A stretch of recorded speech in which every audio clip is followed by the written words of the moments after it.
So, welcome to the Lovecraft eZine podcast. Today is what? November the 3rd, 2019. Um, saw some people in the chat saying they're not seeing anything, and I wrote that's because it hasn't started yet. So, hopefully, you're seeing something now, and thanks for being with us. I'm Mike Davis. My guest today is Todd Thyberg. Hey, Todd. How you doing? Hello. Thanks for having me. Yeah, yeah. We deliberately delayed you until because when you first emailed me, you're like, I have to go to the Arctic and blah blah blah, whenever it was. And so, do you want to do it before then or after then? And I'm like, oh, we got to do it after, so you can tell me a little bit. All right. So, do we want to do introductions and prizes? Matt, why don't you go? Hi, I'm Matt Carpenter. I sort of run the eZine movie night, which we watched The Wailing last night. It was great. So for a book today, And I've got for all something. of your power and authority over that, now you still haven't got to show Big Ass Spider. The people want what the people want. Yeah, I might have to give them what democracy they. sucks, doesn't it? I might have to give them what they need, though. Um, anyway, our book today is a novel. It's called Spectral Hue. It is by Craig Lawrence Gidney, a rising young star in the field. It is a sort of an interesting take on a ghost story, sort of. It's really kind of a cool read. So if you want to get this, you send an email to ezineprizes@gmail.com and put spectral in the uh, subject line. And a week later, I'll draw a winner and we'll send it to you. I need to mention something before we go on to the next intro. A lot of people last week did, in fact, take Matt up on the Halloween memories thing. And I would like to post them at Lovecraft eZine, the Lovecraft eZine's website. If anyone has a problem with that, let me know in the next few days. Lovecraftezine at gmail.com. So, They have been de-identified. okay, okay. Rick. Rick Lay Ryder, and I've just realized that Matthew is like a TARDIS. He takes the people where they need to go, not where they want to go. That's exactly right. I was thinking of that phrase just the other day. That's weird. That's the Neil Gaiman episode. Yeah, that's where the TARDIS takes female form temporarily. Yeah, and what's her name? Um, his companion at the time keeps asking him if he made a wish. So, I think that was Pond. Was that yeah, Pond? Amy Pond. Yeah, Amy Pond. yeah. I'm blanking. Ben. I'm Ben Handelman. I don't know anymore. I don't know what I do anymore. I'm just here to make Mike miserable. That's my goal today. Well, it's not working, but I'm glad you don't have a hangover after all that drinking last night that you Look, did. It was my 15th wedding anniversary celebration. I did eat Congratulations. 24 ounces of steak, and that helps soak up the alcohol as I slowly digest it. So it worked out. Plus, I'm not Kelly. Like, I can take whiskey. Come on. Yeah, and the more you know, kids, this is how you drink. You know, eat a lot of steak. You know, this might save your life someday. So, Todd, you run. What's the name of your place? Angel Bomb. It's a Yes. graphic design and letterpress studio. Okay, and you're in Minneapolis. And Yep. what exactly does that place do? And then we'll relate it to what you're doing with Sure. the Miskatonic papers. So I established Angel Bomb in 1997 to do graphic design. And then in 2007, I added letterpress. So I've been printing for the last 12 years. And mostly it's like I'm a commercial job shop. So I print business cards, invitations, wedding invites, coasters. I've done some packaging for smaller boutique clients. And in 2011, I wrote and designed and printed my first book, and so I've been basically trying to grow as a book artist, find book artists, and move a little bit away from like the commercial printing end of things. Okay. Now, for those who don't know, what exactly is letterpress? Letterpress is the predominant way that things were printed from basically the 1500s up until starting like the 1940s when offset came in. So prior to the 1500s, anytime you wanted something reproduced, you'd have to hire a scribe. And so information knowledge was really basically just for the wealthy. So if you wanted a book, oftentimes there's a Bible, someone would have to basically rewrite it for you. And then Gutenberg in the 1500s developed movable type. And so basically you have lead type, a letter, a little piece for each letter, and you would set that and you could, basically print multiple pages of a book then, separate the type, put it back together in page 2 format, print a bunch of page 2. So suddenly that really democratized information and allowed kind of education to reach the masses. And that lasted up until like the 1940s when offset printing started to come in. And then by the 1970s, letterpress was pretty much dead. But there's still a fair number of people out there that print letterpress. The thing that makes it kind of unique is that you impress into the paper, so you get a more tactile feel. Right. So you're creating a book called the Miskatonic Papers, and there's only going to be 200 copies, right? I've decided to lower the edition down to 125, but Oh, yes. wow. Okay. Yep. Yeah, so there's just going to be 125 of them, and I am about half done with it right now. Are you taking orders yet on that? I am, yeah. So I launched it. So this is my 4th book. It's my largest. It's my most ambitious. And so just due to the material costs alone, I decided to launch it on Kickstarter this year. So it went live in August, and I was fully funded in 10 days. So it was very successful. I'm very pleased with that. Yeah, congratulations. Thank you. I've sold about a third of them so far, so I'm still taking orders. Right now, it's just on my website, but I'm going to start going to like the fine art book fairs next year. It'll be at like book art centers and places like that. I'd love to make something that I could sell for like $30. Sure. But I'm just not in that scale. I'm hoping with books in the future to be able to maybe make different levels where maybe one is offset printed and can be at a lower price, like a chapbook or something. But this one, just due to kind of like some of the things that I'll tell you about, is very labor intensive. So it is an investment. Well, there are a lot of books that you can get for $30, $20, $10. This is not just a book; it's a work of art. So that has to be considered, and as well as all the labor and everything, as you were saying. For those watching now or watching later or listening later in your cars or whatever, in the show notes I've got a link to the Miskatonic Papers at Todd's site. I don't see an order link at that particular page. Is there an order link somewhere on the site? Yeah, maybe you're seeing it. So there's, and this could be, poor web design on my part. But there's like a book section where you can kind of read about it. But there's also a shop section.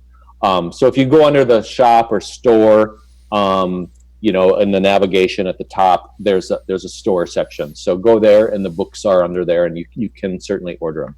Okay. At the website URL, which is angelbomb.com. Okay. Just single word, angel, ANGELBOMB.com.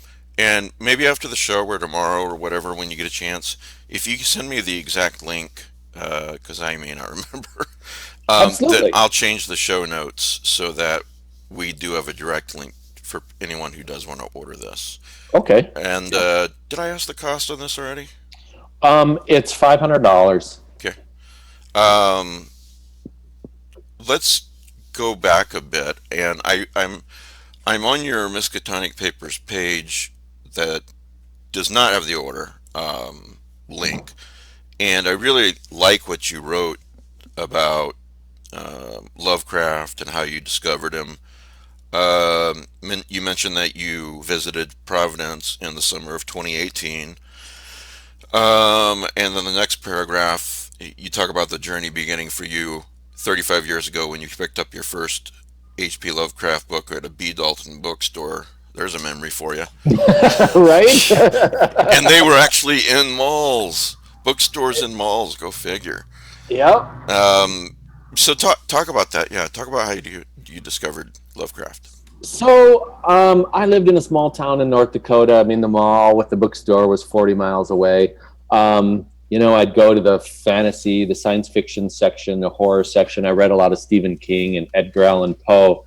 And I found one of those books, like there's a series of them with, I think the illustrator was Michael Whelan. Yeah. He created this amazing like panel, and they broke it down into like all these different parts that those different books of Lovecraft. And I think Michael Whelan is responsible for a great many people discovering Lovecraft. Oh, I wouldn't doubt it, because not just Lovecraft. His Elric. Mm-hmm. Yeah. His Elric illustrations sucked me in when I think I was 14, 15. I read all of the Elric books that were out at that time in probably like 4 weeks because of that. Yeah, and he actually he's got a website. I believe he still sells prints and everything. So you can't underestimate the benefit of good cover art. I mean, yeah, one reason Conan was really popular in the 70s was because of Frank Frazetta. It's the truth. Mm-hmm.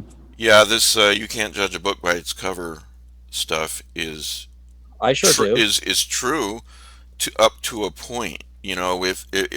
If you see a book with a great cover, say at a bookstore or online, you're gonna pick it up virtually, or if you're in the bookstore, you're gonna pick it up, put it in your hands, and open it up. And that's the first step, is to get your attention. That's the job of the cover of the book.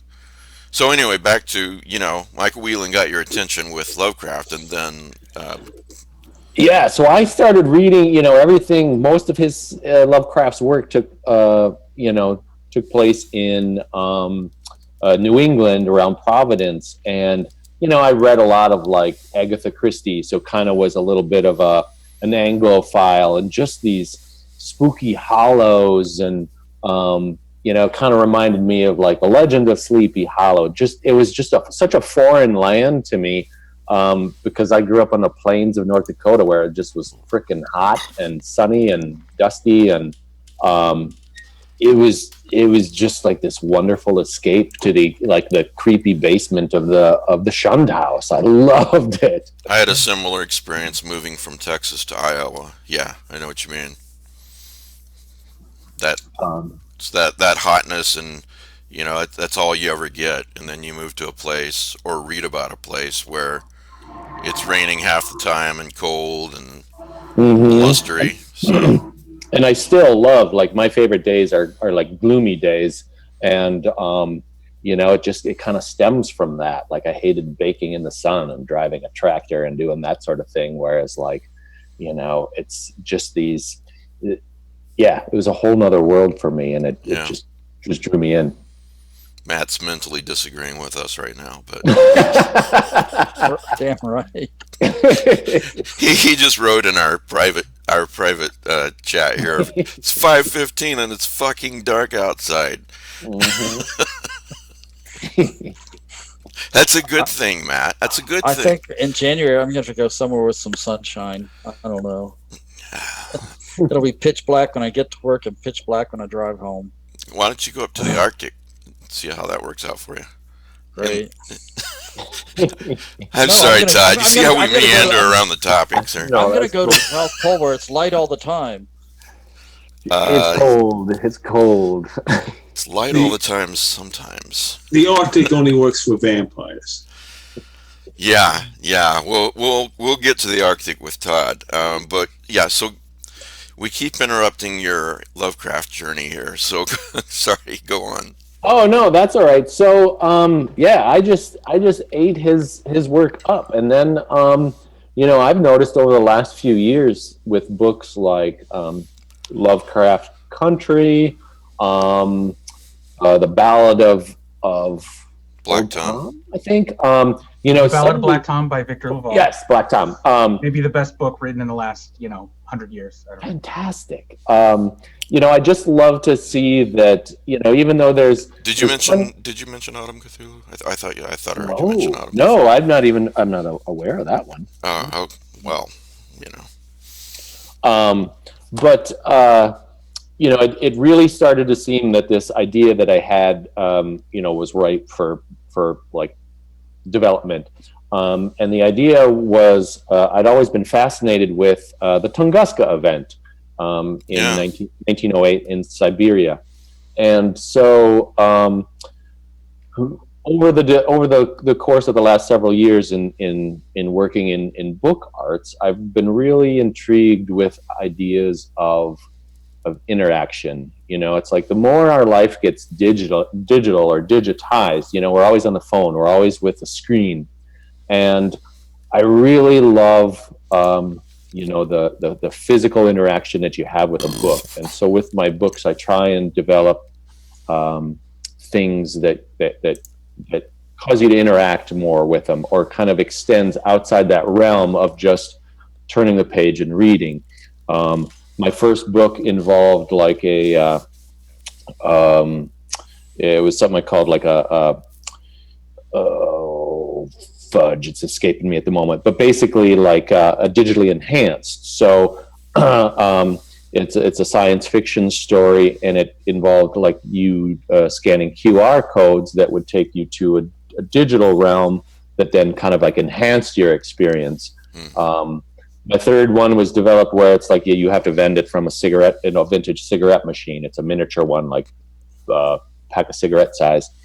And so with this one, considering that a lot of Lovecraft stories were what you'd call like an epistolary novel or Gothic in nature, meaning that it wasn't just a single narrative, like I went to the store and I found this horrible thing, where it's like, oh, I found this letter from my uncle. He did all, he sailed the 7 seas and found this horrible stuff, and here it is in a trunk. That idea I really loved, and I wanted to take that further, kind of almost into the realm of like prop making. Right. I'm a fan of like Adam Savage and his work that he's done in movies and does Untested and things like that. So I've taken this, I've written this story about an expedition to the Tunguska region of Siberia prior to the happening of the actual event, and spinning it. So there's like, so there is a historical, factual nature to it, but then I spin it into, Lovecraft territory. Right. And instead of just reading all about it, basically, you're compiling the story from multiple sources. So you when you open the book, you get like letters and telegrams and drawings and an actual journal from this expedition that I've viewed as sequestered away, like the Ark of the Covenant was in the end of Indiana Jones. Like, well, this is really you've cool. opened your own trunk here. Yep. When you received this. Exactly, and you had asked me just- that. So, like, Yeah. the book actually comes in a hard shell, cloth bound box, and when you opened it, you get. It's kind of hard to do on screen. No worries. You get these, basically these folders. There we go, and they've been sealed. They've been archived. High risk content, department approval required to open from Miskatonic, Arcane Lore. And so the book is essentially in 3 acts. And so you have to break the seal, and then when you open them, you pull out basically,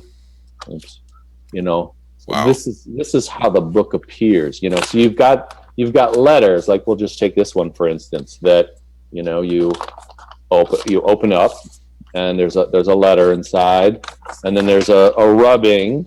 So this is a letter from Channing Webb to Professor Freeborn. So I'm using a lot of like Lovecraft's Miskatonic professors. Right. So it's really trying to, in a sense, I'm kind of utilizing that sort of a fan fiction style, or as Lovecraft wrote to his contemporaries like Robert Bloch and stuff. He encouraged them to to write about Cthulhu, or some of his other, kind of basically to play around in his universe. And so I've kind of taken that, and then all these pieces are they're printed on different papers, they're aged and weathered, a lot of them are printed with you get schmutz on them.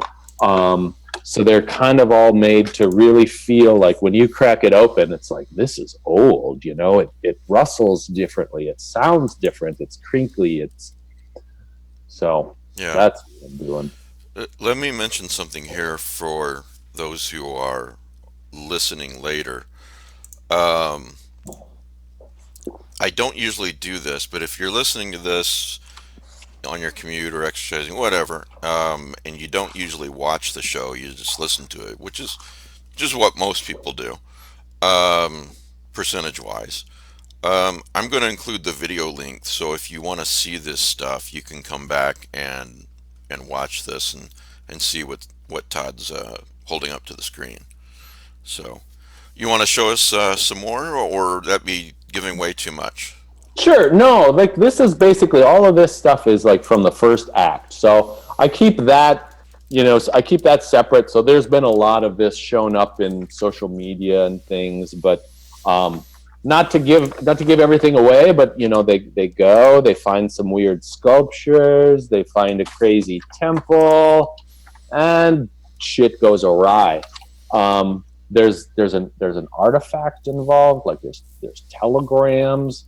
And you actually, this is kind of one of the cool things I like, is that you get a piece of the artifact. So I actually I sculpted this. It's cast out of resin, and then there's all 6 pieces that comprise this. That is so awesome. Eldritch, horrific thing. Is there anything that says you really shouldn't read this? Go away. There will be. Kind of, there's like the seal of the. It's implied. There's a customized letter, so everybody that orders one gets a letter that's like if you ordered one, it would say, "Dear Mike," and it's from somebody in the Lovecraft world that kind of ties it together, because it's like, well, how did this end up in my hands? Mm-hmm. And somebody's essentially like sending that to you, kind of like, "Here, Mike, open this up. Feel free, look through it, spend some time." Kind of basically trying to cause your undoing. Yeah. Okay. This is similar to the Mysterious Package Company, except they send theirs in pieces over the course of several months. I've heard of that, and I had considered like, well, could this be a serial thing? And with my first Kickstarter, I opted for kind of just the straightforward one. But I have thought of like in the olden days, like the Penny Dreadfuls or whatever, like serializing a story, I think could be kind of fun. Todd, were you at Necronomicon this year? I was. I think I met you with Pete Rollick because I remember looking through the papers and then going like, oh, my wife will divorce me if I spend all this money, and having to put them back down. I met a lot of people, so sorry if I don't recognize you. I didn't recognize you either, but you started showing off papers, and it's like, oh, I almost bought that. Yeah, that was the first time like we took this out on the road, and I think it was well received there. It's always interesting, like again, like once I take it to like the fine book art fairs, they're much more used to something that's in this price point. I mean, believe me, I struggle with that, but it is like, if I could, I guess if it wasn't so labor intensive, I could easily make more and sell them cheaper. But I'm working on that. I was going to say, part of what's good about that convention, though, is you had people walking around, and you had if I remember correctly, you were across from Andrew Lehman and the H.P. Lovecraft Historical Society, Yep. correct? Yep. That's good Yeah. placement. That's literally the best place in that part of the hall to be. And I think without actually seeing the letters in hand and kind of seeing the artifacts, probably isn't the right word. But I don't want to say props because they're so good. It is the best place to be because, as Ben said, because they include props with their audio dramas. You know? They do, and that was my first time meeting them and seeing some of their work firsthand. I mean, I'm a member, so I got the little card and stuff. But they've got this wonderful briefcase where it's I can't remember if it was like particular story related, but there's you could like. He was looking through it. It's like, oh, here's like a map of the ship and everything, and it's like that's exactly in the mind space that I'm thinking. When I'm working on my stuff, and so it's really really cool to see. This also reminds me of Kelly Young's package. I'm sorry, his movie, The Package. You've seen that, haven't you, Ben? Not yet. You've not seen The Package? Now I really don't want to see it. Now I don't know. Oh man. Is it a new movie? No, it's a short film. Oh, okay. It's been at the various conventions, and I don't think I've ever asked Kelly if it's going to be like widely available, but it should be. Rick, have you seen it? Matt? No, I haven't. But I was wondering if I would rent it if it was on Amazon. It's a 2-minute movie. It's in one of the. Don't give it away. I won't. Come on. It's in one of the best of discs. I think maybe the 2016. Oh yeah. You can go to Arkham Bazaar and probably find it. Okay. Somewhere. It addresses a very common Lovecraftian trope. Is all I will say. Yeah, and it became very very popular. And after you see it, Todd, Ben, Rick, you will understand why I brought it up. So. Okay. I will look for it. But if I tell you why I brought it up now, it ruins the entire thing. So yeah. Anyway, let me ask you this. Well, first of all, anything else to show that you want to show, or do you want to keep? I mean, I know you don't want to. So like, there's a big. So this is the logo that I developed for the Miskatonic University. I believe it says. That is so awesome. It's got Latin in it, and I've gone through a few translations. So, but it's something about like silent stars hold secrets, if I remember right. But this is like the broadside for the expedition, and then like it shows all the people on the back, like the people involved. Yeah. So there's Professor Freeborn, Dyer, and Rice, all from Miskatonic, and then I actually took there's like the. Just the labor. I've basically taken, based these all on friends of mine and adjusted their names. And so they all kind of die off in horrible ways. But, just a way to kind of like, hey, a little shout out to pals. Silent Stars, what was it again? Hold secrets. Silent Stars hold secrets. I like that. I'll have to double check because I was going through a bunch of different iterations and I can't remember. I think that's the one that I landed on, and I don't want to like roam around on my desktop and like somehow block this off. No, I like that. I like that phrase though. Regardless. Okay. What do you guys have any questions for Todd? I don't. This is such a kind of a. This isn't something that happens every day. Things like this, so it's kind of hard to know what to ask, and it's a little bit out of my element. Well, I have a question. Yeah. It's more general than that. It's like this is, like you say, an unusual way of producing books now. Most of us, when we think of being in the publishing industry, think of people who are writing or editing, or even artists creating the covers. But the actual process of printing. That's a different form of the art, and I was wondering if you could tell a little bit about how you got into that. Sure. So, I've mentioned before, like a little bit of like the fine book arts. So there are a few book centers across the country, and one of them happens to be in Minneapolis, here where I live. It's the Minnesota Center for Book Arts, and it's an amazing.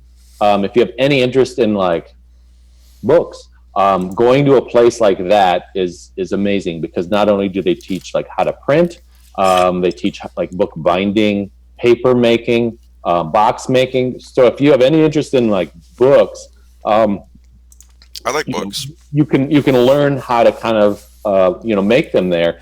And so when I first got into printing 12 years ago, um, I hired a couple of people from the book center to teach me how to use my press. And so that was my introduction to them. And then like in the interim since then, like I've taught there, I've spoken there, I've been involved with them for years.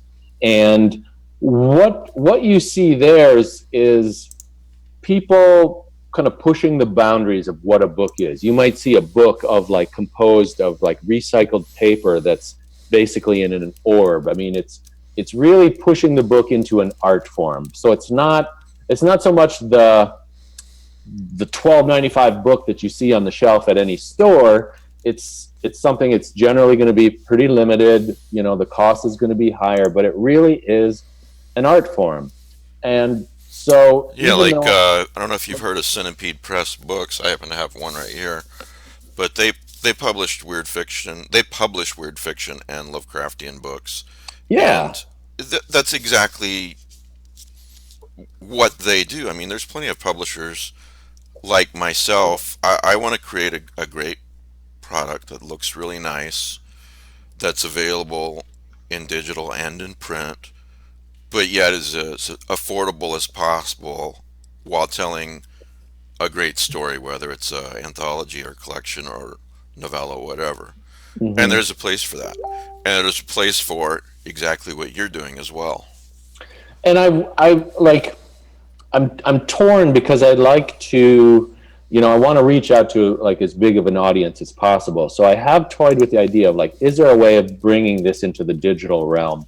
Um, you know, can I basically have all these pieces scanned and then like printed digitally or offset, where you can still get some of the weathering and stuff? You don't hear the paper crinkling, but so that is something that I'm still kind of curious about.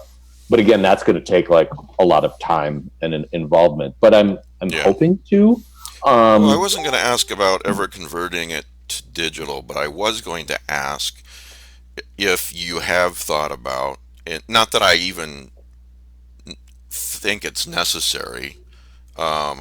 I think there's an argument for both ways, but if you considered like doing a cheaper version of this where there's less props, all that kind of stuff, but they can read the story, for example.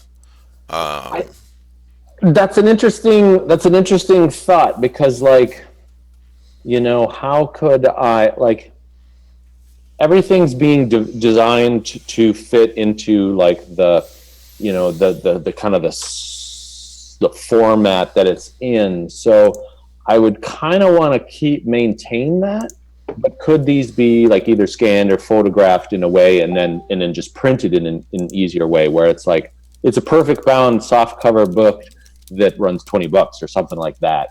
um, I'd still like to do that. I mean, I need to finish this, and then like if I can kind of like fit that into my workflow, I would love to pursue that because I'm not just trying to make like totally high end stuff. Like I'm just trying to tell stories, and really want that to kind of, and especially like knowing like I mean I was 12 or 13 or whenever I first discovered Lovecraft.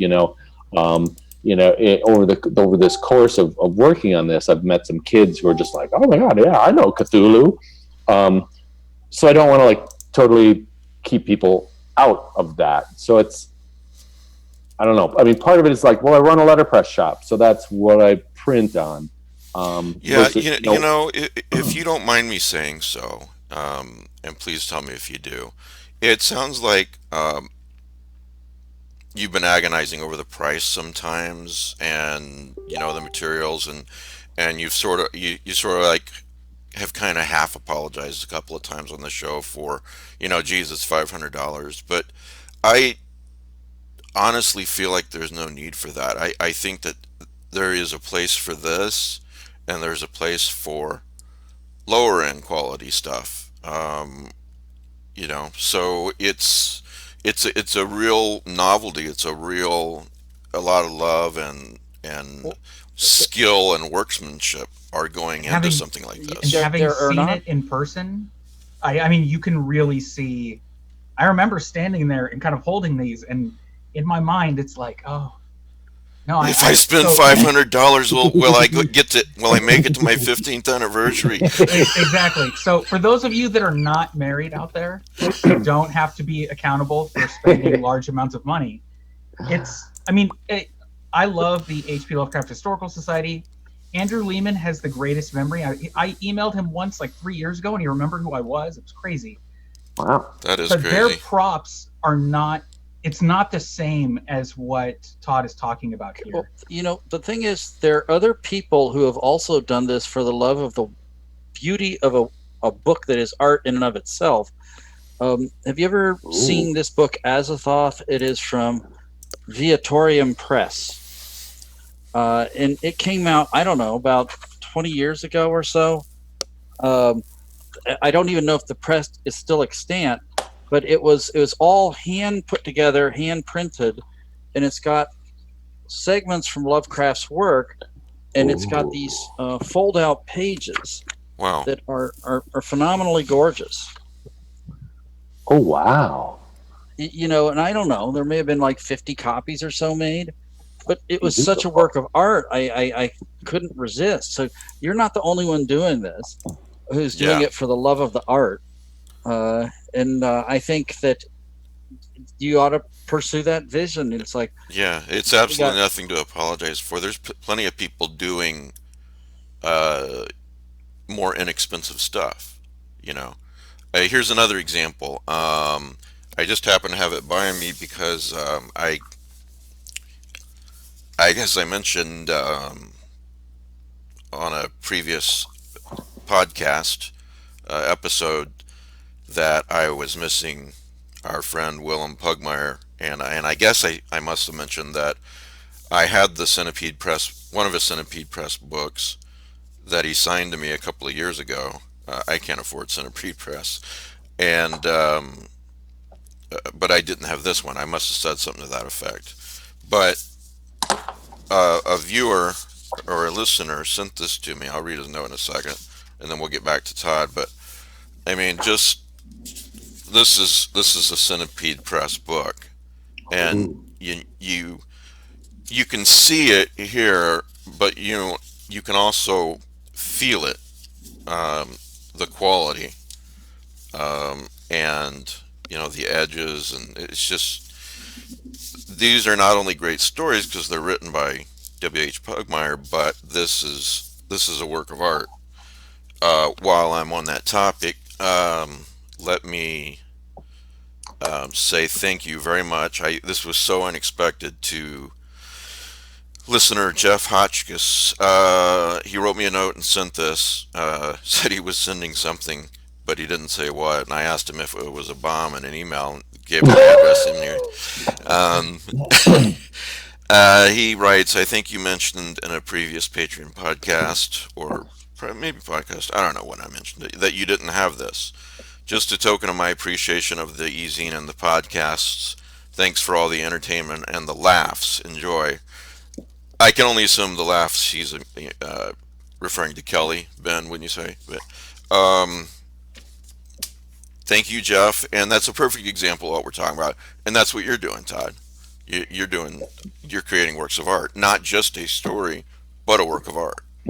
Well, thank you. Like, I mean, if I were to like be able to sell them all and then like have like some capital. So one of the things that's nice about like running my own press is like I'm just paying for like materials to make it happen, versus like having to go outsource something and then have it printed. Yeah. But I'm still like, if this continues to be received well, I'd still like to pursue like trying to make a a more affordable version. But I mean, and that's just me and my, my mind, like, oh, I'm sorry, I can't. But I appreciate just kind of you taking a moment to say, like, hey, it's okay. Like, Yeah, there are other it people really doing is. Yeah, yeah. If for those who can't afford it, they'll marvel at it. And for those who can afford it, that's great. More power to them. I'm glad that you're able to sell it to them. As a reminder, Todd said that he sold about a third of them, and you're selling 125, Mhm. and it's available at angelbomb.com, just like it sounds. Mhm. So, Yep. so yeah, okay. Any other questions for Todd, you guys? Rick, I go Yes. got ahead. one. Yes, Oh, Rick first. Yeah. My obviously. first exposure to this type of art or literature was I used to see these old mystery packets written by Dennis Wheatley, who later did horror stories and did things like Who Killed Roger Prentice, Murder Off Miami. And you would get these packets with newspaper clippings and so forth, not as elaborate as your props. Had you had any exposure to that genre of mystery artifacts? I haven't. What's the name of them? The author was Dennis Wheatley, Okay. and he did a lot of horror and mystery and other things. But two examples of his work in this genre were Who Killed Roger Prentice Okay. and Murder Off Miami. I'm not, but one thing I have talked about with, as far as like my first exposure to like what I'd consider like the book arts or something that's a unique experience was in the '90s stumbling across Nick Bantock's work, Griffin and Sabine, and I think he's got several books out now. But those were so he's like an artist, collage artist, and he makes these beautiful works. And so he had this story of like this communication, cross the globe communication between two pen pals. And so you're flipping through the book and you'd come across an envelope and you'd have to open it up and pull out a letter. And I just loved, again, that interaction of like, oh, you're including me in the story. I have to involve myself. And that's kind of where it started. But I'm definitely going to look up this Dennis Wheatley. Those sound really intriguing. Yeah. Since you had this black artifact you showed us before, you said there were 6 of them. Oh, Have you made? yeah. Do you only get one? But have you made all 6? I've made all 6. So basically, I created it. It's 12, 13 inches in diameter, and then because of my limitations on like my casting capabilities, like I've broken them into 6 pieces so that I could cast them independently and then give them like broken looking edges. So it's all designed. I have stickers and like t-shirts with that full design on it, and I've cast all 6 of them and then just have them in varying stages of finished as far as like the painting. T-shirts. Are you going to sell the T-shirts with full design on it? Oh yeah, I should put that on my website. No, I didn't think of that. Sorry. That's what I'm here for, Todd, as your marketer for free. Like, hey, put that up there. That's a good idea. When you get the Miskatonic papers, do you only get one of the 6 artifacts, or do you get them all? You do. I should like on the when I had it on Kickstarter, there was like you can order the book with the full set, and there was a surprising number of people who ordered like the full set. So I should make that available as well. Oh, so there's a choice there on that. Yes. Oh, okay. It's more expensive to get all 6. Right. Yep. Yeah, which is good marketing. Okay, there was another book that was written about when my kids were little and we were reading books together called Operation Red Jericho. Do you remember that?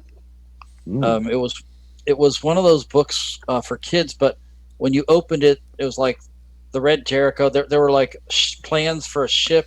There were letters that were sent out, and it had like a kind of this marker that you could use, a place marker that let you actually look through the props as you read the story. So this is actually something that is 2007 when it came out. Okay. Actually, quite a lot of fun for kids to feel like they were part of the story. Yeah. Getting down to the basics of feeling like you're part of the story. Uh, which is nothing like what you're doing, Todd, but it's just you're part of the story. You know, the Choose Your Own Adventure books when I was a kid in the 80s, and, you know, interactive fiction in the 80s, and they're still creating it, you know. So, Yeah. so I yeah. kind of thought like, and I don't know what sort of. I probably shouldn't even say it. Someone else will take the idea and run with it. But I thought about like, did you played Zork? I'm sure, right? Sure, absolutely. I'd love to like print that, like, and then choose your own adventure style. Like, pick up the sword. All right, go to page 20 or whatever.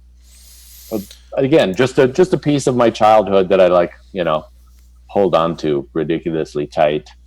Yeah, yeah. Ben, you had a question, didn't you?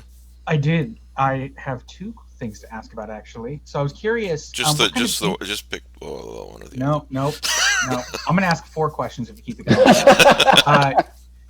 What type of ink do you use when you do letterpress? Like how exactly? So I literally just looked at the Gutenberg Bible 2 days ago because they have one here in Pasadena at the Huntington Library, and I know that looking at that, which is granted incredibly ornate, and I think it's worth like $100 million or something insane.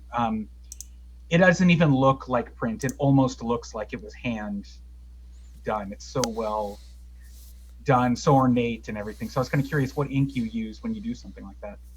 I'm curious if that would probably have been printed on actual animal vellum then. So they have actually multiple ones, which is scary.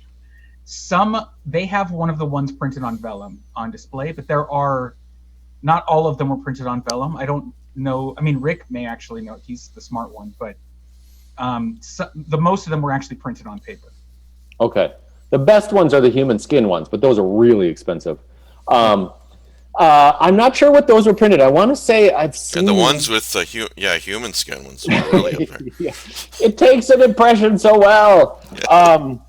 No, I use rubber-based inks, so it's a little bit less toxic than like just oil-based inks, but I've mixed the two together before. They don't necessarily like it, but they're fine.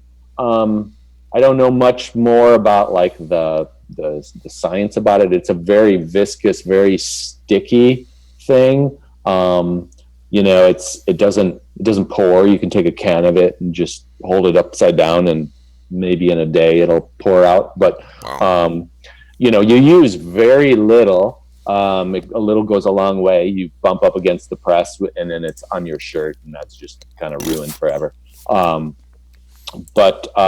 Yeah, I don't know what sort of printing or what sort of press they used. I know, like so with the presses that I use, some are like more automatic inking than others. But with that style of printing, they would have had basically a horizontal, say waist high table that the type would have gone on, and they would take a big brayer and ink it up by hand, and then they'd put down the sheet.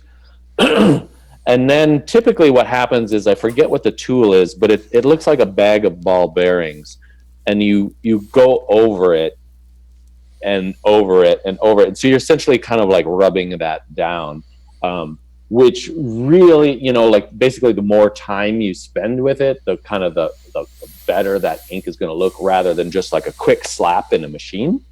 But I'm wondering if that's not kind of part of it. I don't know. I don't know. I'm waiting to buy your version of the Bible now, I guess.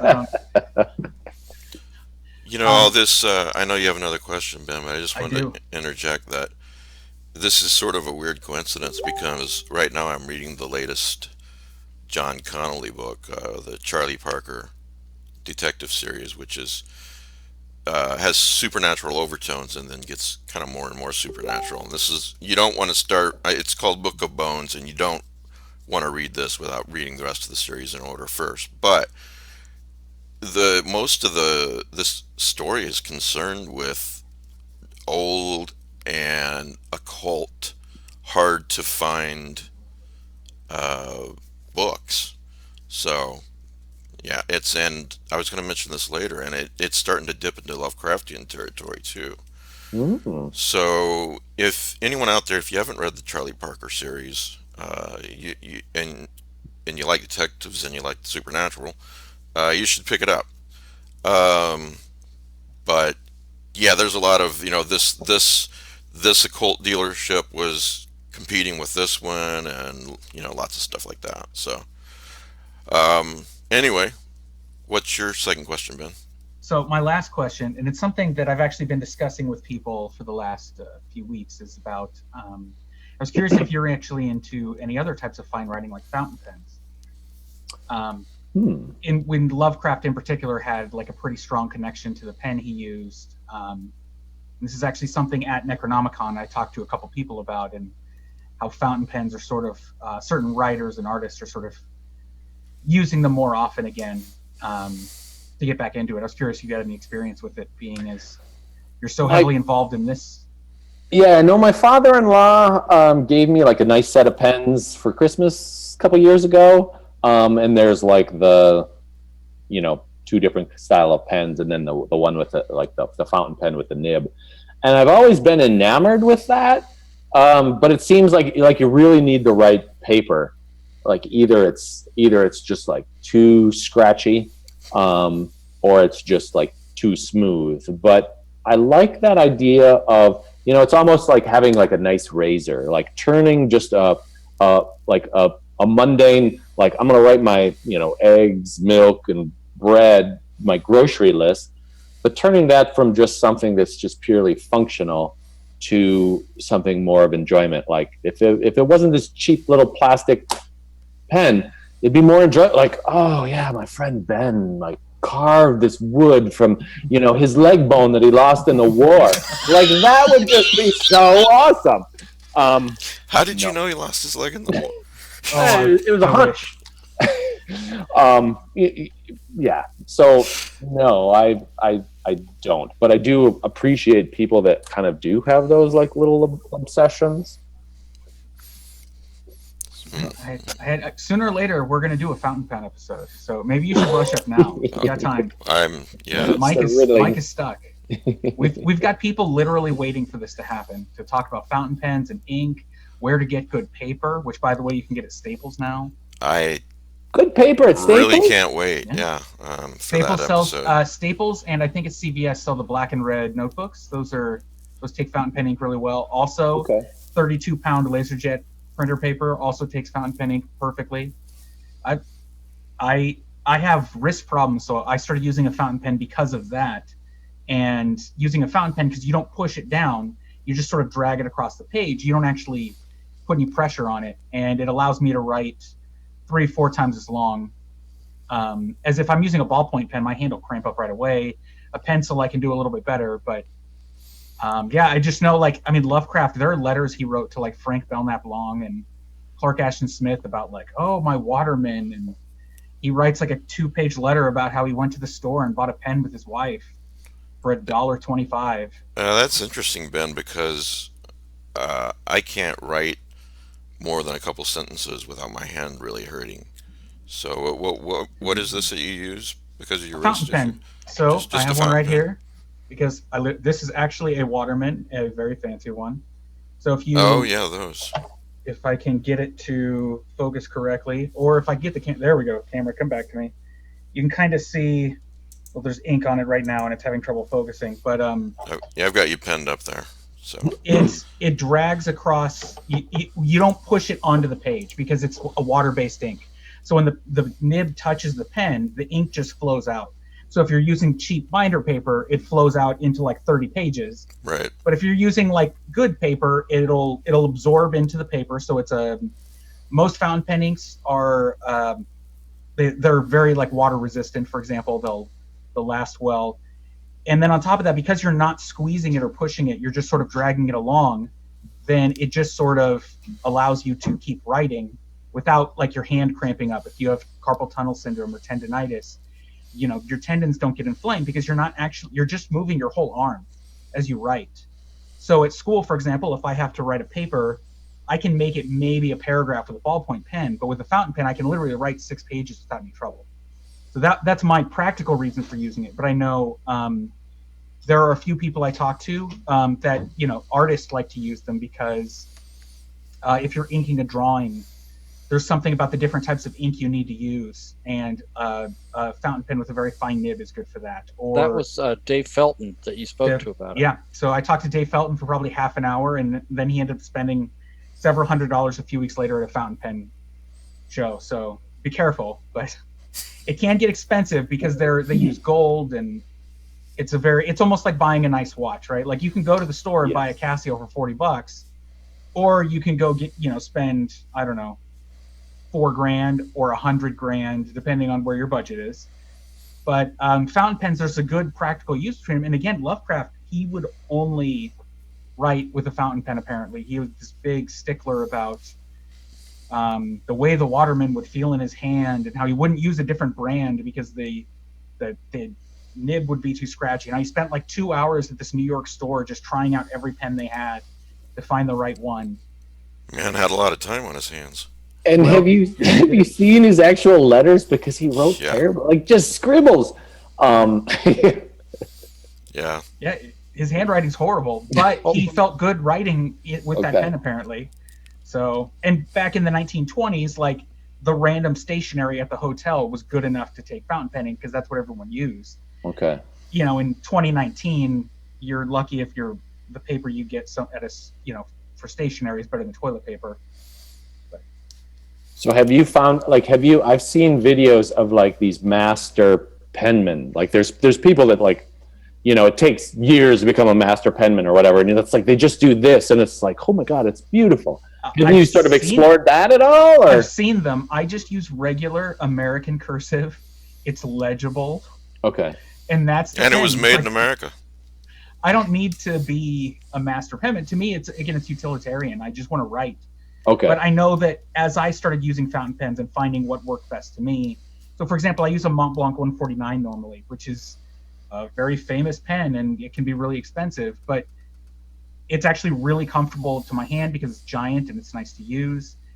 But again, to me, it's just a tool. But as I started finding out more about pens, I started finding out there's this whole community of people that all they do is write and draw in weird colors and, ink with gold flecks in it, and you'd be surprised. There's a huge, if you go on YouTube and search fountain pen ink, you'll come up with millions of videos about random inks that are made all over the place with different properties. Some inks that dry quickly, some that are erasable, some that, again, other inks, they actually make inks with gold flecks in them. And let's not even get into the subreddits about it. There is a subreddit about it. I'm sure. Huge, and it's creepy. Right? If you want Lovecraftian stories, go to r/fountain pens. You'll experience something. But even I know when Stephen King, after his accident, the first book he wrote was Dreamcatcher. He wrote it with a fountain pen. I don't know if that explains why it wasn't good, but he did it. He used a fountain pen to write it. Joe Hill wrote one of his recent books with a cheap fountain, like a $15 fountain pen. Who else? There's a lot of these guys out there that they'll do their first drafts in a fountain pen, and then Stephen King, to be clear, does not write with a fountain pen. Normally, he did it that one time. Normally writes on a fancy Mac or something, but there are these writers that they'll do their first draft. Neil Gaiman writes it with a fountain pen for his first draft. Okay. You know what Dean Koontz writes on? I saw a rare interview where they're walking through his house and everything. And he's like the 6th highest paid writer in the world. And I like his earlier books and everything, and the Odd Thomas series. But then they go into his office, and if he has an email to return to somebody, which is pretty rare, what he'll do is, it's like this ancient computer. I forget what kind it was, and he didn't even seem like to me that he knows how to type. He was going like this with 2 fingers. Like, how do you write all these books with 2 fingers? Of course, Joe Pulver does it, and he's like, he doesn't get on the net or anything, and if like his secretary or whoever brings him an email that absolutely he has to return for whatever reason, he has them printed out, and he'll type up a response, and then he'll give it back to the secretary. So yeah, my point is he writes all of his books on some ancient computer with two fingers. So it's amazing the different ways that writers do it. Look, George R. R. Martin's still using it's like a IBM PC from 1984 or something crazy with words. Yeah, but he's not Okay. writing, so no worries. Oh, ouch. Who's this? What the hell? Who's guarding hell? Since you're here, Kelly. Good morning. Kelly, you showed up just in time to talk about fountain pens with us.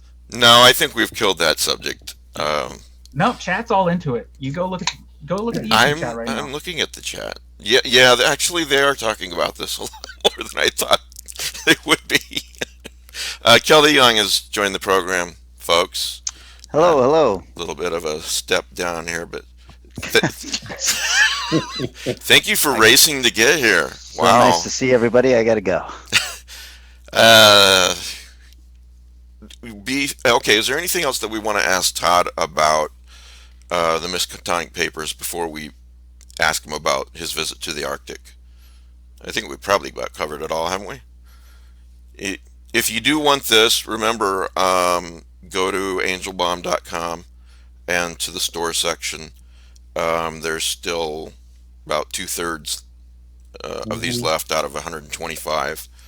And you're going to be putting the t-shirts on the site of the... Yes. Okay. Yep. I'll have the T-shirts, and I'll be putting the prints on there as well, because I've got some letterpress prints. Maybe I'll throw the coasters and stickers on there as well. But yeah. Oh, that would be a cool coaster. Yeah. I will send you some for. I'll have to reach out. I'll have to get your address, but I will send you a little gift package for inviting me on your show. Oh, thank you. Appreciate it. So I specifically wanted to wait until after you went to the Arctic to have you on the show, because that's so interesting to me. How was your experience there, and why were you there? My experience was unbelievable. And did you see the Fortress of Solitude? If you did, cover that as well. I didn't, but if I did, I couldn't tell you anyway. That's true. He's kind of finicky about getting the word out. He saves everybody. We don't want to give away his right. It's hideout. now all these people are driving by and honking, and it's hard to just do my deal. So I applied for an artist residency. An artist who has a studio down the hall from me went on this trip last year, and it just sounded amazing. The only thing I loved about North Dakota growing up was the cold and the snow and the wind. And so when I saw her pictures, I was like, oh my God, I want to go. So I proposed a book on climate change. And so as soon as once I'm done with the Miskatonic papers, that's the direction that I'm going to be going in for my next project. But I was accepted last spring. So I've been planning for this. I left late September, went to Norway, spent a few days in Oslo, and then you fly up to the Svalbard Islands, which are in the Arctic Circle. They're hundreds of miles north of Norway. It's a small archipelago, and I spent 3 weeks there. 2 weeks of those were on a ship, a barkentine sailing ship. So we sailed around these islands, daily excursions to glaciers, and just other, kind of excursions on land, exploring, hiking, just working on art. I was basically there just to collect imagery and inspiration for my project. I went with 29 other artists. This is through the arcticcircle.org. And all right. They hold these. They have thearcticcircle.org. Yep, thearcticcircle.org. They have 2 excursions a year, one in the summer, so you're experiencing 24 hours of daylight. I went in the fall, so we were losing 15 to 20 minutes of daylight a day. So it was quite striking, the light that we would get. At the tipping point, how many hours of daylight were you getting while you were there? 7, maybe. 7? 7 or 8, yeah. And I think, and then like, just a couple of weeks after I left, now they're in full darkness. Yeah. Yeah. So I went basically just to research for a book project. I'm working on securing the rights to reprint, to make a limited edition printing of Who Goes There, which is the short story by John W. Campbell that inspired The Thing. Oh yeah. And And there's also a audio drama Really? based on Who Goes There as well. Oh, I'm gonna have to give that a listen. I think I have it on my site under the audio section. Lovecraft. Oh, okay. LovecraftEZine.com. I'll have to check that out. I think I do. So. Is that the suspense one? No, I believe it's newer than that. But I shouldn't say because I don't remember for sure, Rick. So yeah. Anyway, But so that was like, I still would like to go to the Antarctic, and maybe, hopefully someday I'll get there. But I figured like going someplace, as cold as the Arctic would be a good substitute, good analog. So I'm going to start working on that as well. But I really want to do something like inspired by what I saw. I mean, I wasn't there long enough to say like, oh yeah, you can totally see climate change. But knowing, talking to anybody who spends any time there, like our guides, they're just like, yeah, it's constantly changing. This is very different. We're seeing much less ice than we used to, and things like that. But it was just the most beautiful, peaceful, striking place I've ever been. Like the only thing that I think would equate would be like looking at the Earth from the ISS. I mean, it was that. Like I just about get goosebumps talking about it because it was so beautiful. was there a bleakness about it, or no? I didn't think so. I mean, I really love that sort of solitude. I feel most alive when there's like some sort of physical challenge. Like, okay, don't go wander off over that hill because you could just end up dying. Okay. I got something for you if you want to go to the Antarctic, which you should strive to do, which is to join what is called the 300 Club, which is a very elite group. So in Antarctica, at this one station, they've got a sauna that goes to 200 degrees. Ooh. And then outside, it'll be below 100. So what they do is they go into the sauna, they strip naked, except they have these big boots that they wear. They get completely drunk. And then they have to go like run out of the sauna, outside, out and around this pole, and come back. So they've experienced a temperature change of 300 degrees, like all at once. And then you're in the 300 Club. Why would you do? Because they're alive, damn it. Yeah. It's like Mount Everest. Why did you climb it? Because it's there. Yeah, why did you run around naked in the snow? Because I could. My frozen carcass would be found like halfway to the pole or something, I can prove to myself that I'm alive a different way. But, Todd, I'm right with you. Like when I feel, I don't know, it's cold out and there's a cold rain coming down. Yeah. I personally feel more alive than it's a hot 90-degree day with not a cloud in the sky. So, as one example. There was something about it. And then I remember in one particular day where we were, it's like we'd come to shore and there'd be like essentially like mountains pretty close to you. But then, where there's like a gap or a valley, it's like you'd see mountains beyond that. And the glacier just goes from one to the next. And it just looks like it goes on for infinity. And just that idea of like, God, like load up a sled and just, of course I'd die. But just loading up a sled and going out there where, I mean, we were hundreds of miles away from the nearest people. Just, I don't find that bleak, as you say, versus more of just like, I don't know, there's. I guess when I say bleak, I'm not referring to the mood of being there, but just the visual of it. Like the best comparison I can think of is like Iowa in winter, and I'm out in the middle between two small towns, and there's all these cornfields with no corn, and it just looks like it goes on forever, and it looks really depressing, which makes me happy. So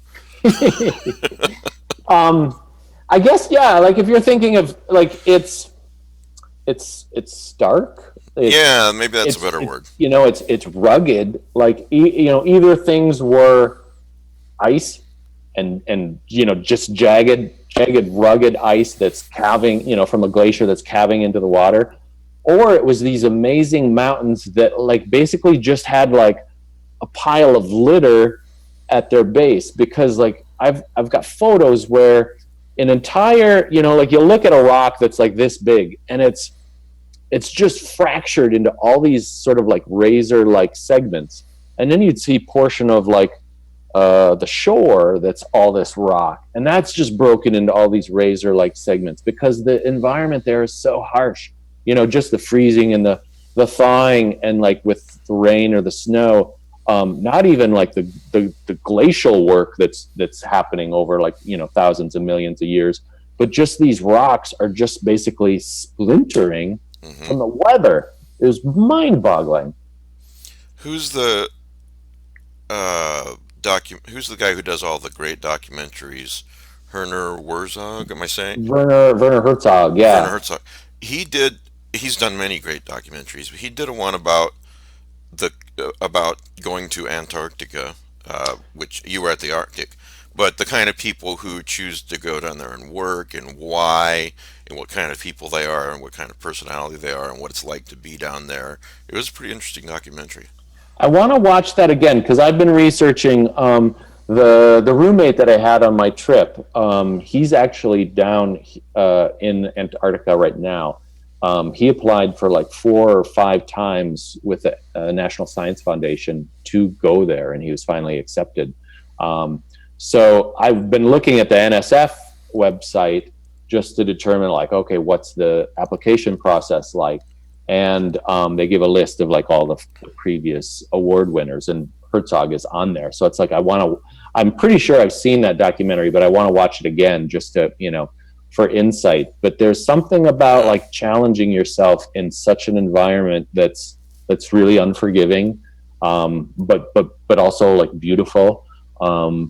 There's very little plant life up there, mostly lichens and little teeny flowers and grasses. You don't. Yeah. There's no tree. There's no shrub. It's gorgeous. Like just mind-bogglingly gorgeous and peaceful. You took a lot of photos when you were there, correct? I did. Yeah. Yeah. Are those for a project and you don't want to share those, or are those something you can share? A few of them. I've been sharing them on Instagram a little bit, so like you could check my Instagram, just at Angelbaum. It's at Angelbaum. Okay. Yep. I will. I really want to see those. I'm going to be posting some blog posts on my website as well. But I had the idea of doing, of a letterpress book. I'm thinking like what I'd like to do is reproduce some of these photographs in a more of a photogravure way. So that would be combining like a different printing process with the letterpress. But I'm also thinking of maybe just doing like an offset or a digital book where it's just like, not such a limited labor intensive, but just to get some of these images out because they're so striking. And selling prints would be great. There are some people who would love to have that on their wall, Yeah. So. The sense of like, one of the things that struck me was like the sense of scale. Like you look at something and it's just like, well, that's really big. And then you realize like, so one day we went, we had the option of like, do you want to go to shore and do a short hike? Do you want to go to shore and do a long hike? And I'm like, I'll do the long hike that day. Well, there was a mountain off in the distance, and it turned out like just 3 miles away, and you had no idea it was that far. And we got there. It's like we bucked the wind the whole way. It's like windy and cold. We get there and we kind of rest a little bit, and then we walked behind it. and we wandered down into a glacial river valley. So it was, and I actually just posted these on Instagram today. You know, the edges of the you know, the river bank, I guess, or whatever, the channel, were like 20 feet high. And then like all the rocks below you are just ground up from the glacier, kind of like moving back and forth, and just really, really cool. All right. Well, thanks for being on the show. Absolutely. Yeah, really appreciate it. And thanks for talking about the Miskatonic papers. Angelbomb.com if you want to order those. And also, thanks for talking about the Arctic. That's great. Yeah, happy to, I'll yeah. send you an email with and like send you some pictures. But I really appreciate you expressing interest for my book and for my trip to the Arctic as well. Thank you. Yeah. We're going to talk about a few other things now. You're welcome to stay, or I think you mentioned you had a long day. You're welcome to go as well. Whatever you want to do. We do need to bully him into just at least staying to talk about Castle Rock because he's actually watched a few episodes. So if you don't mind. Not at all. No, I'll hold out for a little while, and then this beer's gone, like taking its route through me, and I need to go like return it to the wild. Okay, so first of all, Kelly, why is it that no matter what, you always look like you ended up coming off a model set? Like you're a model or something. Don't hate me because I'm beautiful. That's not why I hate you.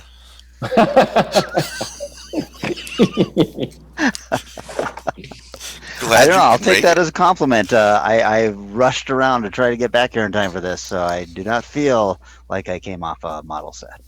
Oh, well, your makeup looks great.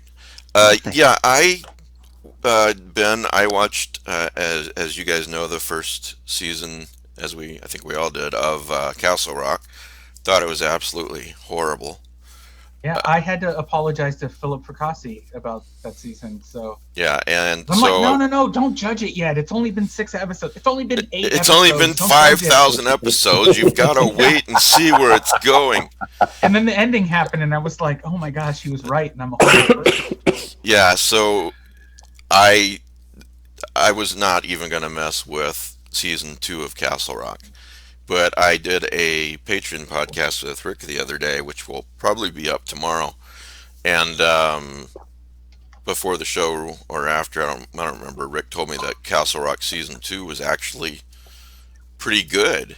And I'm in the middle of episode 2, and so far I gotta agree with you, Rick.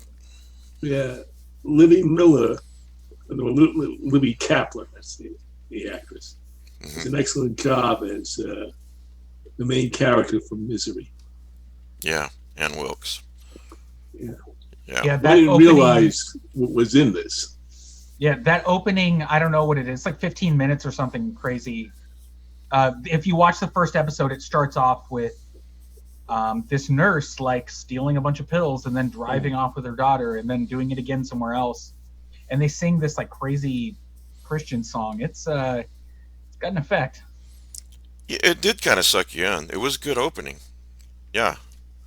You may want to check out the first trailer that they did, which was called "You Were Leaving Castle Rock," which had a car driving at night through Castle Rock, and had about 15 minutes of original radio broadcasts. And you get ads for the hospital in the current miniseries and some other things. Richard Bachman even appears as a character, hosting a radio show. Yeah, I don't want to give away really anything about Castle Rock season 2, but the actress is great. Since you have to go before the rest of us, Todd, what do you want to say about it? Anything? What do you? I was really pleased. I mean, it sounds like we might be in agreement that the first one didn't really do as much as we'd hoped. If you mean it sucked, yeah. I don't want to come out like, let me tell you about Castle Rock. Let me tell you, Stephen King watches every one of these episodes and bases his, he's Very So interested yeah, in my opinion. I was ready to not watch it because I just, Yeah, same.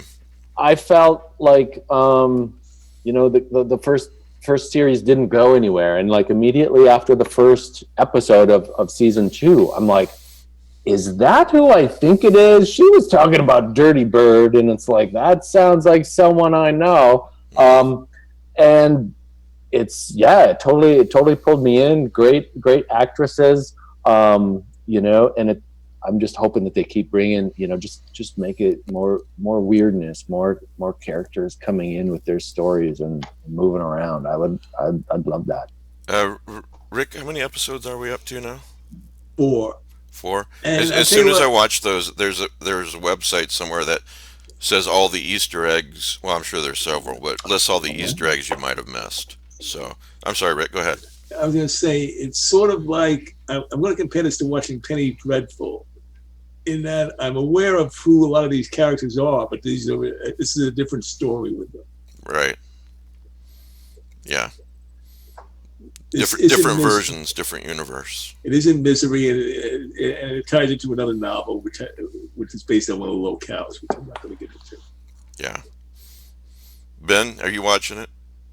You're not. You're too busy watching Titans, right? I made it about halfway through the first episode, and then once they introduced the neighboring town that is important to the story, but I don't want to spoil the reveal. I was like, okay, I can't really give this a lot of attention right now. I'll probably catch into it when it's like 8 episodes in. That'll give me a time to, other things I'm watching to end, and then it'll have moved far enough along where I won't make the same mistake I did with the first one, where I'm like, oh, this is so promising. Well, they got such a great cast. I'm so excited. And then stuff didn't happen, and I was kind of really disappointed about it. So, are there different writers this season, or is it the same 2 guys? I don't know. Uh-huh. Well, it's good. Just 2 things. They have a crossover character, so it's season 1 happened. You see the crossover character in episode 4. Okay. I did not remember that this character was in the first season. It's somebody who lives in a church. Let's put it that way. Well, speaking of Stephen King, the trailer for Doctor Sleep looks fantastic, and some early reviews are saying that this is an excellent sequel mashup of the movie and the book. That they've done a really good job of doing that. So the buzz is good on Doctor Sleep. So. Yeah, I know in my area, Fandango was offering you could see it on, I think it was on October 30th. And unfortunately, I had school that night and couldn't go because it was a 7 p.m. showing. But the people I talked to that did see it were really happy. Now, unfortunately, none of those people share Stephen King's opinion regarding the film, which, for those of you that aren't aware, The Shining made him a lot of money, but he feels that Stanley Kubrick took the things that he considered secondary in the novel and made them more important, and he felt like the alcoholism and abusive husband-father figure was a more important part of the story, whereas the movie just kind of made him out to be crazy. And so that's not his. I mean, Stephen King does this thing where whenever a movie's about to come out, he tells you about how amazing it is, and he's so excited, and he's a big fan, and then it comes out, and all of a sudden you never hear him talk about it, and that's because he cashed the check, and he doesn't have to say those things anymore. So there's a reason you don't hear him talk about the Dark Tower movie or It Chapter 2. Does he talk about In the Tall Grass? Probably not, because he just cashed that check, so he's fine. He's all about you adapting his works into terrible films. I mean, he's had people doing that since the 70s, but so you can't necessarily trust what he's saying about Dr. Sleep right now, for example, because he says that about literally every one of his films that comes out. And he even directed some of the terrible ones, so he doesn't have any excuses. Yeah, excuse me, sir, but since the 70s, Salem's Lot was a good movie. Yeah, and so was Carrie. I would say it's been since the 80s that yeah. Well, whichever one you want to cut off is like which was when they started getting But your terrible. point is taken. Yes. The Storm of the Century was great. Yeah, it was. I Good. like the It miniseries that came out in the 90s. I thought was great. The Stand miniseries I thought was a great adaptation of the book as best you can. At in that only time, 4 especially, hours. yeah, I thought it was good. Some of the movies have been very good. There's tons of great Stephen King adaptations out there. I'm just saying some of them are also really, really terrible, and you should never touch them. And Yeah, okay. he's not a good person to judge on that before the film comes out. So I Yeah. needed to hear other people say, "Oh, go to see Dr. Sleep," that weren't Stephen King, because Stephen King will say that all he wants because he needs that box office return, right? So Well, that he can sell needs. his. I don't think he needs Well, it, but yes. but people I I'm a talk big to Stephen really King enjoy it. fan.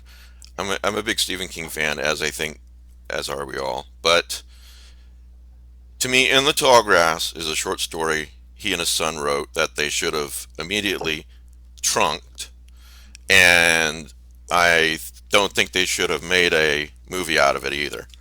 I actually liked In the Tall Grass. Yeah, okay.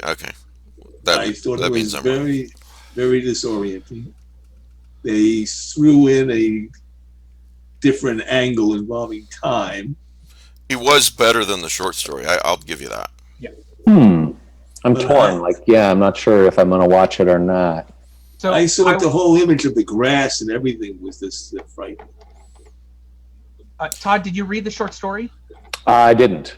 Okay, don't ever read that short story. Just Okay. Right off the bat, don't forget do the it. short story.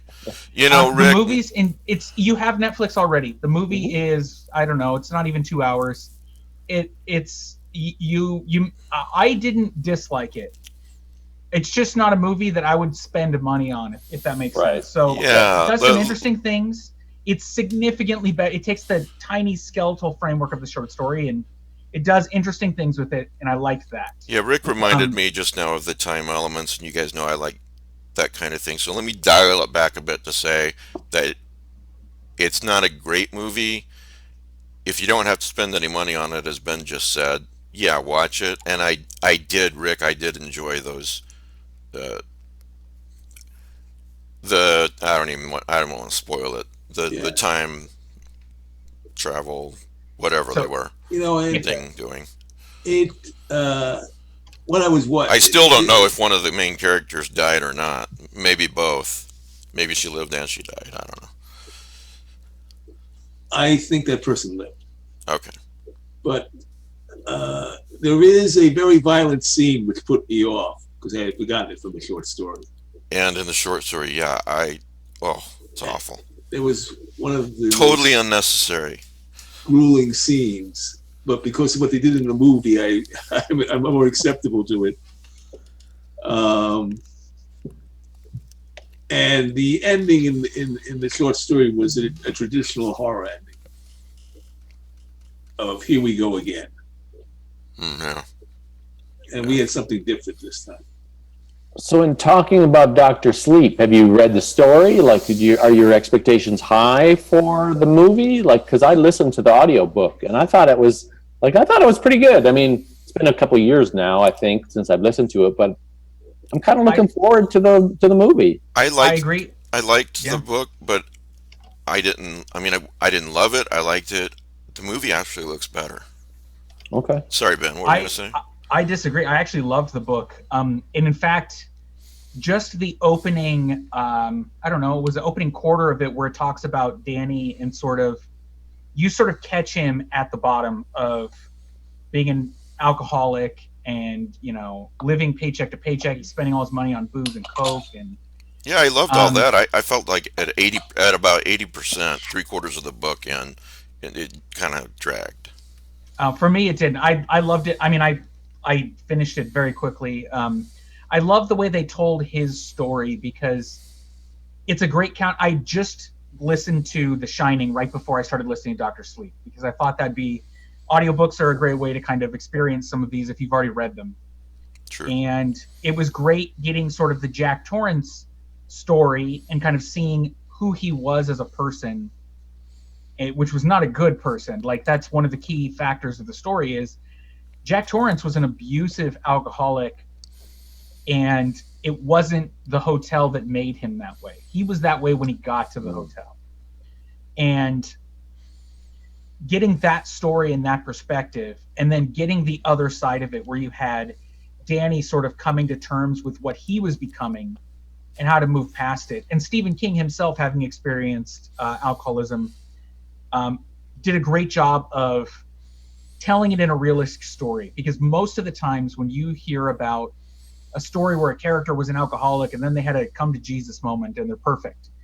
And this book, it makes it clear that's not how it works. Like, he has this horrible bottom of the barrel moment, and then he thinks like this is it, and then he has like 3 more of them before he really starts kind of being able to stop drinking and really gets himself in a position where he can stand Yeah, up to I it. really hate it in any story, book, TV show, wherever, whether it's alcohol or any other kind of addictive drug, where maybe a friend has a coming to Jesus talk with them or whatever, and the addicted person says, "Okay, I'm gonna flush my drugs down the toilet. That's it."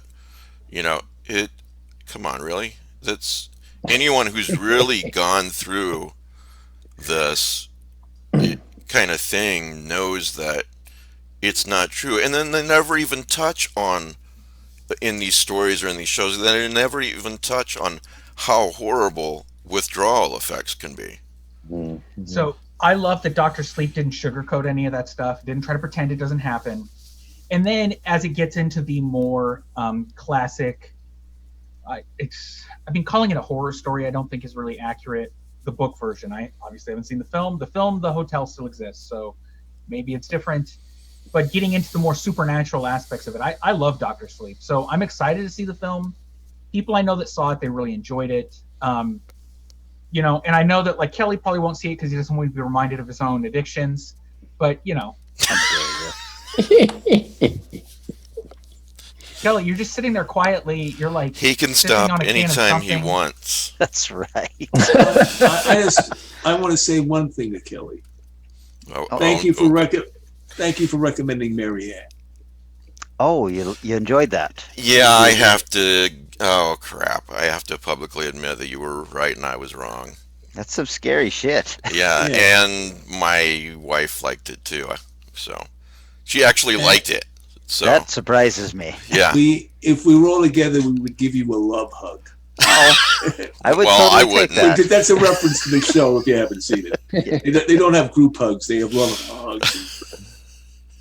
Oh, that's right. I forgot about that. Yeah, but it's a scary show. When you got a guy like Kelly Young, who I don't know if you guys have noticed this is a little on the macho side, and he's talking about in the second episode a scene happens and he's holding up the covers like this and he's going like that. Oh my god! I'm like, all right, I have to give this show another shot. That scene happens though, and you were all doing the same fucking thing. I didn't have a blanket nearby, so I just had to scream quietly. Yeah, but But we yeah, treat it as Kelly. You have to see it in French. yeah, the English dubbing is awful. It's so bad. Yeah. And the French is such a. If you ever see a French movie, I see it in French Yeah, because the language and the actors lose something when you got English people dubbing them. Absolutely. and I think that was another part of the reason why I didn't like the first episode. So I rewatched the first episode in French with English subtitles with my wife and the rest of them. It was better. I mean, So how that the old possessed lady had one of the most frightening voices I've ever seen in a horror movie. Yeah, I loved it. I didn't think that the ending needed to end the way it did with a cliffhanger for a second season. I really would have loved this to just kind of button itself up, but I was okay with the cliffhanger. you know also. what? I actually, Kelly, the cliffhanger concept never crossed my mind at all. I thought it was basically, here's a horrifying ending for you. Oh, you know what? If that's the case, then I would be very, very happy. Yeah, That's the way I took it. I mean, I think if they make a second season, it's a mistake. Yeah. I mean, obviously, a miracle could happen, and It, it could be just as good. But it doesn't need a second season. no, it doesn't. No. I saw it as a. It looked like everything was all right, and shit. Nope, it's not. So, yeah, okay, so, yeah, duck out anytime you need to, Todd, but we're glad to have you here. Okay. I probably should go, so All right. it's probably a good time to say goodbye. But yeah, thanks again. Yeah, It was thank great you. meeting you all, and I appreciate being on your show. Yep. Have a great evening. All right, thanks. You I'm too. sure I'll Bye talk to bye. you soon. Bye. I saw Terminator Dark Fate, and I Oh, loved it.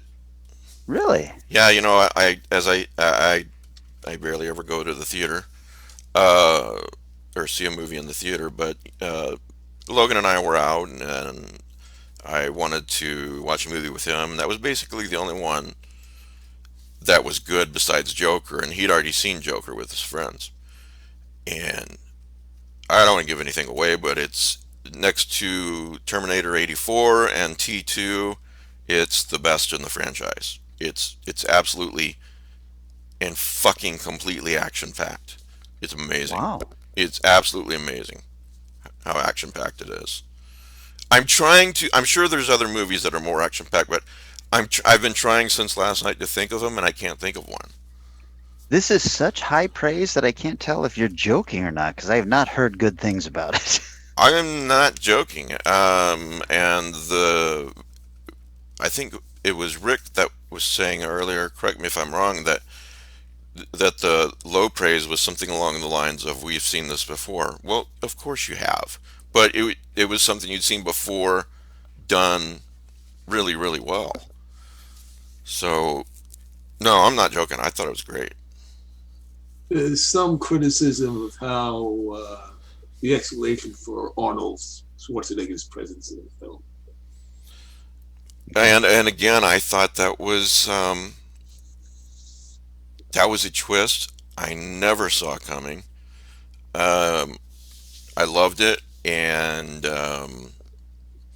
you know, there are in the Terminator franchise, there are definitely when we're on the time travel topic, and there are definitely diverging timelines, as in Star Trek, the original timeline, and Star Trek, the Kelvin timeline type thing. You know, so you can argue it all day if it never happened, if the other movies never happened, or if it was you know, an alternate reality because of time travel. But either way, uh, it you know, if you watch Terminator 1, Terminator 2, and jump directly to Terminator Dark Fate, you'd be fine. So, in fact, I'm you'd gonna probably be better off. I'm gonna check it out. So, so yeah, yep, go see it. The box office is low, so I guess not everyone agrees with me. But then again, as Ben was saying before the show, a lot of people are saving their box office for big stuff like Star Wars and you know things with their kids. This was Frozen just a 2. in Frozen 2. general low box office weekend. So yeah, I Mm. don't know that you can look at any particular thing and say, "Oh my God, this is awful," because it's awful across the board right now. Well, they love headlines though, and they love saying things like that. And then of course, you know, you never take into account all the millions of people who rent it later and watch it Yeah. and love it. And I want to say it was Terminator Salvation that had a really mediocre box office and then did very well on home media. And that's often the case with these sort of legacy films. Because that's the thing is there's a lot of people that are fans that are now in their 40s, or in Kelly's case, their 60s. I don't know. That they Exactly. feel, you know, like Hurtful. going to the theaters, Hurtful. you got to deal with all these kids. You can't But accurate. open a bottle of whiskey while you're there. Like, but if you sit at home, you don't have to put on pants. You know, you can just watch whatever you want. You know. But I mean, just realistically, Some of us I are mean, I not live in wearing LA. pants right now. Yeah.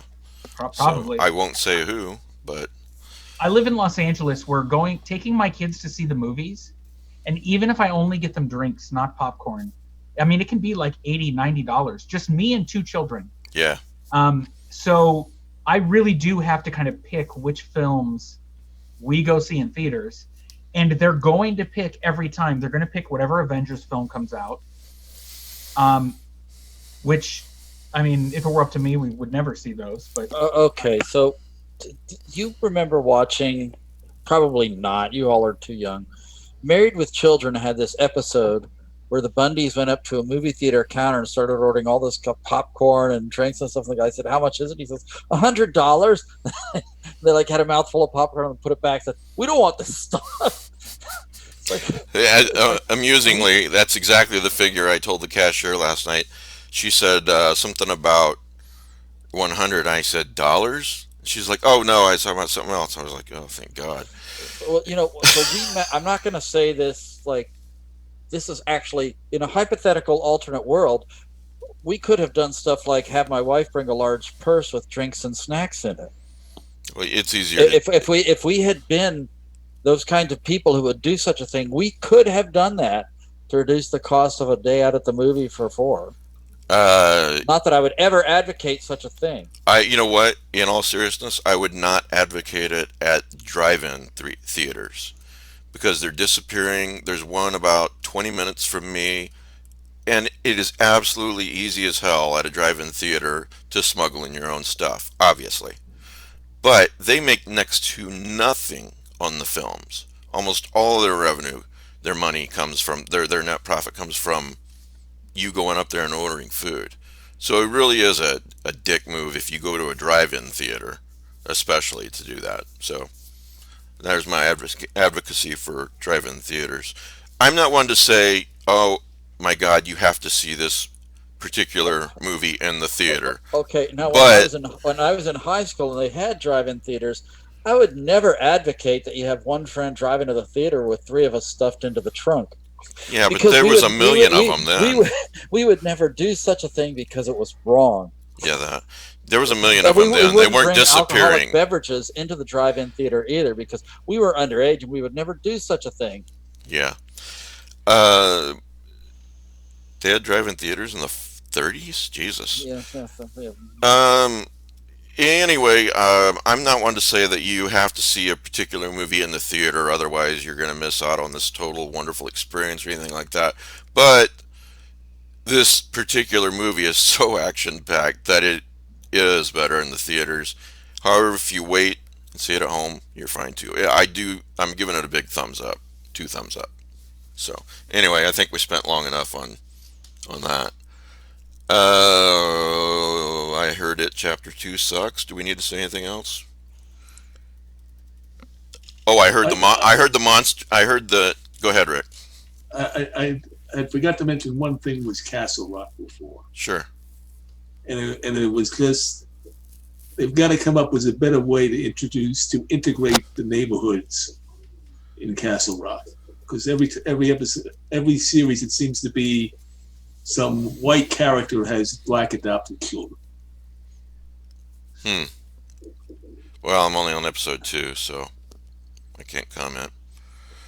One of you, at least one of you, have seen it, chapter 2, and you said that the final form of it is even worse than the 1990 TV miniseries. I said I've heard that. Oh, you said you've heard that. Okay. I would disagree with that, but it is definitely it is an unsatisfying sequel. Okay. Yeah, I'll wait till that hits the 99-cent rack at Amazon and watch I think that. that's a good call. Yeah. It also did like $900 million in box office, so this is all just my opinion. But you're right. Yes. yes. All right, so I have too many notes here. It takes forever to scroll down through them. Okay, so you guys have anything to talk about? If not, I want to throw a few books out that are new or coming out. Okay, I'll take that as a no. Alan Baxter has a new collection out. You guys remember Alan? Really talented writer. It's called Served Cold. and looks really good. I've not had a chance to read it yet, but I did buy it. Damian Angelica Walters has, is this out yet or not? No, pre-order, December 10th, but you can pre-order it, called The Dead Girls Club, a novel, uh, which is probably, with that kind of a title, horror. I'm kidding. Uh, so, I know nothing about that book, but Damien's such a talented writer that you should take a look at that on Amazon and see if that's your cup of tea, and if so, uh, pre-order it. Nobody's paying me for any of these, by the way. Um, Another book that looked interesting to me is by Ania Alborn, and I hope I'm saying her last name correctly, as I've never met her. But it's called If You See Her, and I was reading the synopsis on Amazon, and I just thought, man, that looks really, really interesting. So I wanted to mention it. One of the compliments slash complaints, uh, pseudo complaints, whatever. I know they're not serious. Is that I give we give the listeners too many books to add to their TBR list. So It's not just the listeners complaining, Mike. it's not okay. No, Matt just entered like 4,000 books into library thing. That's and true. He's scared Now about what you're going to say right he's now. going to have more. Sean O'Connor has a book called The Weeping Season. That looks very good. Um, do, do, do, do, do. Okay, here's one that I would grab it while you can, because I don't want to say too much because I don't know the full story and I don't understand the full story, but the author is a little frustrated at what's going on with the book, and I don't know that it's anybody's fault, so I don't want to imply that it is the publisher's fault. I don't know what's going on, but it's by S.L. Edwards, and it's called Whiskey and Other Unusual Ghosts. Um, it's available on Kindle and in paperback, and it's got an introduction by Gwendolyn Keist, so she doesn't just do that with anybody. So my dog's whining to go out. Sorry about that, listeners. The dog doesn't know how important this podcast is. Whiskey and Other Unusual Ghosts. I would pick that up while you can, um, because it may disappear. I don't know. Was this written for Kelly or It's how did quite Yeah. possible. It's yeah. You're implying that perhaps the publisher's going under or something like that? I'm not implying anything because I don't really understand the problem. Okay. I'm just saying there is a possibility it could disappear from Amazon. Interesting. So get your copy while you can. That may never happen, but you know me, I'm a worst case scenario type of planner. So whatever, there it is. But oh my God, I can't wait to read this thing. He's sending me a copy of it, and no, that's what it was. He said he was going to send me a copy of it. Tried to send me a copy of it, and he's down in Mexico City, and there's some kind of problem. And I don't know if I've talked about this too much already. It's basically it's $6.99 on Kindle, and I'm probably going to buy it on Kindle because I receive a lot of books free from publishers and authors, and this looks so good. I'm spending money on it. So If there's some kind of problem, though, will a Kindle uh, copy go away, or that's quite possible. So I'm debating So I do want to be spending clear. the $17 on it. Yeah. I've purchased books on Kindle and the publishers evaporated later, and they're still there. So okay? generally speaking, as a rule, if you've already purchased the book, Amazon always makes it available. It's more of no one can ever purchase it ever again, Huh. and which is there are If specific. Pete were here, he would disagree with you, but I think you're right. I know he I- would, but I'm I just had a book. explaining. I had the same experience as Ben. There's a book. I recently on my book a day put The Mall of Cthulhu, which was a modestly amusing novel that came out, I don't know, 2011 or 9 or something like that. Right. The guy wrote another book. I forget what it was called, but it only ever came out on Kindle, and then it was withdrawn from publication. But I bought it right when it came out, forgot about it, and when someone commented on it, I was able to go back and read it. And this was something that had been unavailable on electronic print for 5, 6, maybe even 10 years. Oh, okay. Well, look, as much as I can recommend a book that I have never read, I am highly recommending Whiskey and Other Unusual Ghosts. First of all, I know Gwendolyn. She was on the Halloween show last week. She's a hell of a writer, and she knows her stuff, and she would not have introduced just any book. And the synopsis really grabbed me. So, yeah, if you're listening to this, grab it. Also, our friend Adam Neville, who had a show on, was it Netflix? It was Netflix, wasn't it? The Ritual? Yes. That was Adam's story, wasn't it? Yeah. Yeah. He's got a new book out called The Reddening. And it's available on Kindle Unlimited as well as in print. Man, that cover. I want a gigantic print of that Yes. cover. That's a great cover. It's so creepy. That's what you want. This is what my son's got a huge framed picture of the Joker on the outside of his door. And so basically, our bedroom is next to his, and when my wife lies in bed and she opens her eyes, that's the first thing she sees. And sometimes she opens up her eyes in the middle of the night and she's like, oh my God. What I would like to do is replace the Joker with a huge print of The Reddening. There you go. That'll put make her it there. feel better. I'm at 23 years. I may not make it to 24 for that comment.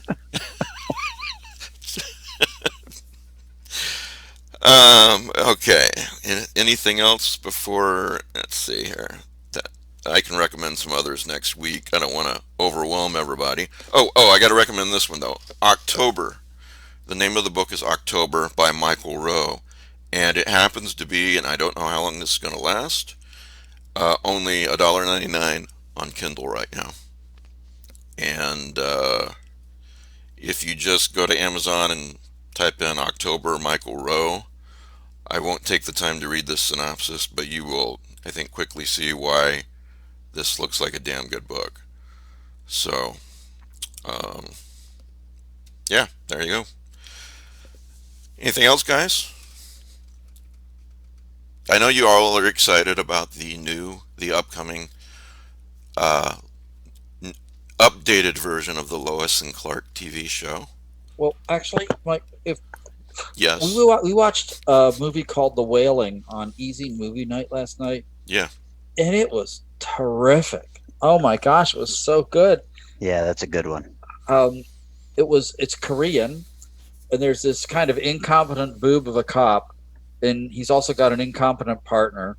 They're always getting to work late. They're always eating, and they're never really on time for anything. And things just start to go really weird in their town, and he gets caught up into it, and he finally has to take it seriously. And there is actually a lot of Korean mysticism that is included, and what do I know? It looked fairly accurate to me. Very ambiguous kind of things happening, and in the end, I wasn't really even sure what it was that had happened, because it was just. But I found it completely engaging, and I think everybody who should watch the movie last night really enjoyed it also. So I would recommend that. That was very good. Not exactly Lovecraftian, but not far off.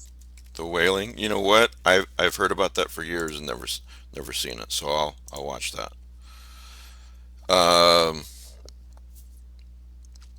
Ben and Kelly, when I mentioned the Lois and Clark upcoming TV show, you guys seemed slightly less than ecstatic. I don't have to see a Superman TV series again for a long time, I think. Why? What's wrong? I don't know why. I just think I'm done with it. I I don't even mind a Superman TV series. I just feel like this Superman TV series was done, and this, like, making it a spin-off of the Supergirl show where they really worked hard to make you understand that Supergirl was the more capable of the two. I'm a bit perplexed on their decisions here. Well, first of all, And if I you're don't going know to do why a they Superman worked that. TV show, you've got Brandon Routh, Yeah, and he came back. Like, do that, like, in a new universe where you don't have the baggage that this version of Superman has. I would love a Well- Brandon Routh Superman TV series. Yeah, I'd be okay, the so first one to say that. I take it back. After that, I'm like, okay, yeah, I would watch the hell out of that. Yeah. I didn't even like his I don't Superman like this movie, Superman. Yeah, but I'd watch that. I and will that- say this: you don't have to pump up the protagonist by dragging down another major character. You can. You are giving Greg Berlanti way too much credit. He does have to do that. Well, He started doing it with Arrow in, like, season 1. it's Where they were basically making like jokes me. about Batman, It's so. basically like me making fun of Kelly to make myself feel better about myself. That's basically what he's doing to Superman really- It is and- really petty. and Batman. You know, with the Batwoman TV series. Hey, I'm all for a Batwoman TV series, but you don't have to start it by basically saying we have this show because Batman sucks. The thing that kills me is they have an active franchise right now with the Titans TV show, and they're not doing that to Batman. Right. They're not trying to say, "Oh, Dick Grayson's a better, more modern Batman." They're not doing that, and so Although that Bruce Wayne episode No, sure we did don't- suck. So that fucking wasn't bad. really Batman, and that episode didn't happen. So I don't know what you're talking about. Yeah, but let's I do- just you know forget what? that ever happened. You know what though, Ben? You're right. They refer to Batman and Superman and Wonder Woman in that Titan series, and it's all very reverential. They Exactly. Mhm. kind of get, look, we're not showing these people because those guys are in their own, Yeah. thing. We're in this league, they're in that league. And with the exception of that Bruce Wayne episode that probably didn't really happen, and I imagined, Yeah, I don't think it happened either. just like Dick Grayson imagined most of that episode. The show's actually been great. I love the Jason Todd in this TV show. And, Yeah, me and too. this even ties in because Jason Todd keeps comparing himself to Dick Grayson. He compares himself to Batman. He's sort of trapped in this character that was like, he's a horrible person in the first season when they introduce him. He's such a jerk and everything. But then you start finding out that he's sort of in this position where he has to live up to not one but two legacies. And he acts like a jerk, and so everyone responds in kind, and then he feels alone. And the way they do it, it's really well done. And then It is. they do a great job of comparing him to Hawk from Hawk and Dove, and how those two interact is really good. And then, I mean, the show as a whole is brilliant and well cast. The version of Deathstroke is even better than the one in Arrow. Well, they've done a that's really not great- saying much. I like Manu Bennett. Yeah, I agree. I thought he was pretty good in Arrow. The first two seasons, I didn't see whatever happened after like seasons 12 or whatever is going on, but I thought he was great in season 2. Like, he was unbelievable. And he was also amazing in Spartacus, if no one's ever gone and watched that TV show. I And know it's getting crowded in Titans, but I would love to see Tim Drake at some point because I love Tim Drake.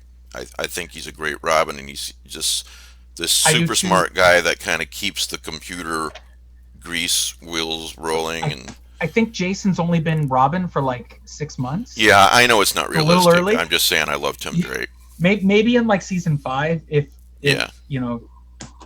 Yeah. I mean, hey, HBO Max takes off and Titans just slides right in, and Yeah, this isn't Berlanti. We don't have to have 5,000 superheroes on the Flash show, So but I do want to emphasize that if you are burned out by the CW superhero shows and the way they've sort of handled these characters, highly recommend checking out Titans on either DC Universe if you're in the States, and I believe it's Netflix everywhere else. yeah.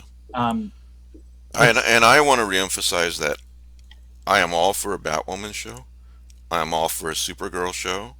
I'm all for Birds of Prey, whatever.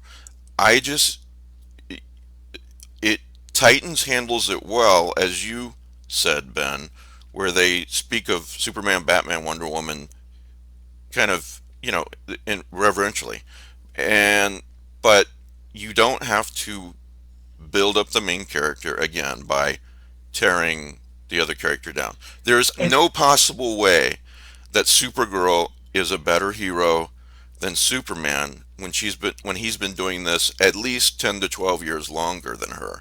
And I'm not I talking can about even gender, I'm talking about the experience time. I can even accept her being a better superhero. I mean, Crisis on Infinite Earths made that clear that she was the stronger of the two. But the way they did it in the show, it was very much. It reminds me of in pro wrestling. They'll introduce a new wrestler and they'll have them beat whoever the best bad guy is or whatever to try to like hot shot them to make them seem way cooler and stronger than they are. And that's what this feels like. Like if you're doing a character correctly, you shouldn't be doing that. Right. Build up Supergirl on her own, which I thought like season 1 did that really well. Yeah, Season well, 1 showed how she could be helpful and special in a way that Superman can't be. The actor is great. I loved that part of the show, she is but great. it's like CW is in like a rush to do everything, and they need to really build up their characters by, well, if they build up Supergirl by tearing down Superman or Batwoman by tearing down Batman, like that's fine to them. They don't care. Yeah, Wonder Girl on Titans, they're not tearing Wonder Woman down. I don't even know that they've mentioned. I don't think they've mentioned Wonder Woman, but they don't. You're right. They're handling it the correct way on Titans. Well, and even I look at Dick Grayson in season 1, like the famous trailer. He's so angry at Batman, but they don't put it in a way that, oh no, Batman's actually like lesser than Dick Grayson. It's more of like there's this father-son dynamic they're trying to work through, and when they do introduce Batman in season 2, he's actually like this completely different but he's very pleasant. They have a nice conversation. He's basically, if I remember right, saying, "Okay, Dick, you're working on this. How can I help?" Yeah, and he asks him a favor, and he asks him to train Jason Todd for slight spoiler of season 2 if you want to watch it. So there's a way to handle this that's can be done where you have tension between a two characters that are connected, either a mentor or whatever, a spin-off character, a sidekick. You can do that in a good way. So before Matt leaves, we should tell him goodbye because it looks like it's getting even darker for him. Well, I've got to go too. My dog needs to go out. What's the prize again, Matt? And where do they email? The prize is this very well-regarded, basically brand new ghost story, sort of, by Craig Lawrence Gidney, who's an up-and-coming author. It's called A Spectral Hue. Send an email to ezineprizes@gmail.com and include Spectral in the cover, and you may be the winner. All right. Thank you, Matt. Thanks, everybody, for being here. Really great show. Kelly, all kidding aside, great to see you, buddy. Yeah, always blast. And always happy when Kelly shows up. Yeah, I believe discussion's more interesting. Let me double check. But yes, next week we have Keelan Patrick Burke, so that should be a really great show.